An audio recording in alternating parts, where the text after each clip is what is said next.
মৃগনাভি বা কস্তুরীর নাম শুনলেই মনে ভেসে ওঠে এর সুগন্ধি নিয়ে নানা আলোচনা। এর এক তিল পরিমাণ পদার্থ কোনো বাড়িতে নিক্ষেপ করলে বহু বছর সেখানে তার গন্ধ থাকে। এমনকি কোনো গন্ধহীন পদার্থের ৩,০০০ ভাগের সাথে এর ১ ভাগ মেশালে ওই ৩,০০০ ভাগই কস্তুরীর মোহনীয় সুবাসে মো মো করে।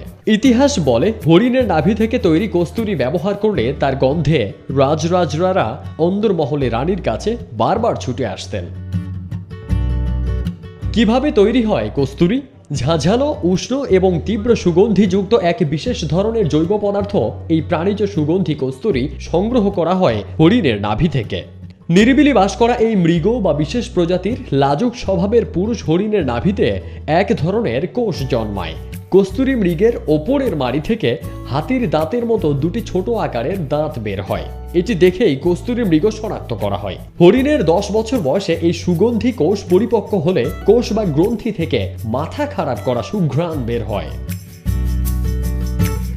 এ সময় হরিণটিকে হত্যা করে নাভি থেকে তুলে নেওয়া হয় পুরো গ্রন্থিটি, তারপর রোদে শুকানো হয়। একটা পূর্ণাঙ্গ কস্তুরী গ্রন্থির ওজন প্রায় 60 থেকে 65 গ্রাম। কস্তুরী কোষের বাইরের দিকটা এলোমেলো লোমে ঢাকা। সে লোমগুলো ছাড়িয়ে শুকনো কোষটিকে যখন জলে ভেজানো হয় তখন পরিষ্কার কস্তুরী বেরিয়ে আসে। একই প্রজাতির সব হরিণের নাভিতে আবার একই পরিমাণে কস্তুরী উৎপন্ন হয় না। হরিণের বয়স এবং পরিবেশ ভেদে কস্তুরীর পরিমাণের তারতম্য হয়। কোনো হরিণের মধ্যে খুব কম পরিমাণে কস্তুরী পাওয়া যায়। দেখা গেছে 1 কেজি কস্তুরী পাওয়ার জন্য প্রায় 2000 হরিণ শিকার করতে হয়। কস্তুরী যখন সংগ্রহ করা হয় তখন এর গন্ধ এতই উগ্র থাকে যে হরিণের নাভিকোষ কেটে নেওয়ার সময় শিকারীরা মোটা কাপড় দিয়ে নিজেদের নাক বেঁধে নেন। অনেক সময় এই গন্ধ সহ্য করা কঠিন হয়ে দাঁড়ায়। কারো কারো চোখ, নাক থেকে পানি ও মুখ থেকে লালা ঝরা শুরু হয়। এমনকি এর তীব্র সুগন্ধে মানুষ মারাও যায়।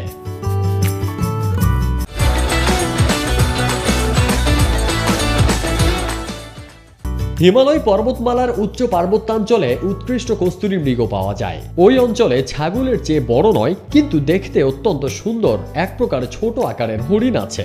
এদের পা খুবই সরু, মাথা সুন্দর এবং চোখ চমৎকার উজ্জ্বল। এই হরিণ অন্য হরিণ থেকে আলাদা নয়, তবে অত্যন্ত শীতল পার্বত্য পরিবেশে বাস করায় এদের লোম সরু না হয়ে অত্যন্ত মোটা ও পালকের মতো হয়, যাকে পৃথিবীর ছাদ বলা হয়। পৃথিবীর সব থেকে উঁচু সেই পামির মালভূমির সবুজ মিশ্রিত উপত্যকায় এই হরিণ পাওয়া যায়।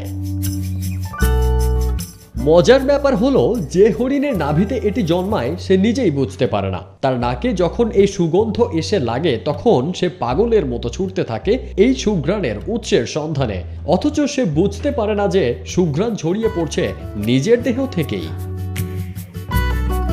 এই প্রজাতির হরিণ আত্মরক্ষায় পটু, কিন্তু এদের দেহের তীব্র ঘ্রাণের কারণে এরা নিজেদের লুকিয়ে রাখতে পারে না, কারণ এই ঘ্রাণ অনুসরণ করে শিকারী ঠিকই এদের সন্ধান পেয়ে যায়। এই হরিণের নাভি থেকেই মূলত এই সুগন্ধি দ্রব্য সংগ্রহ করা হয়। এর ইংরেজি নাম মাস্ক ডিয়ার। বিভিন্ন গ্রন্থে কামরূপী, নেপালি এবং কাশ্মীরি কস্তুরীর উল্লেখ পাওয়া গেলেও কামরূপী সর্বোৎকৃষ্ট। পরিসংখ্যান ও বিভিন্ন স্বাস্থ্য বাতায়ন অনুযায়ী মহামূল্যবান এই কস্তুরী স্বাস্থ্য, শক্তি, উদ্যম ও যৌন উদ্দীপনায় দারুণ ভূমিকা রাখে। জ্বরজনিত খিঁচুনি, পেটে তীব্র ব্যথা, আঘাতজনিত ক্ষতের তীব্র ব্যথা, অসারত্ব এবং শারীরিক অঙ্গ প্রত্যঙ্গের তীব্র ব্যথা সারাতেও অসাধারণ ভূমিকা পালন করে কস্তুরী। Fardin Sony, news 24।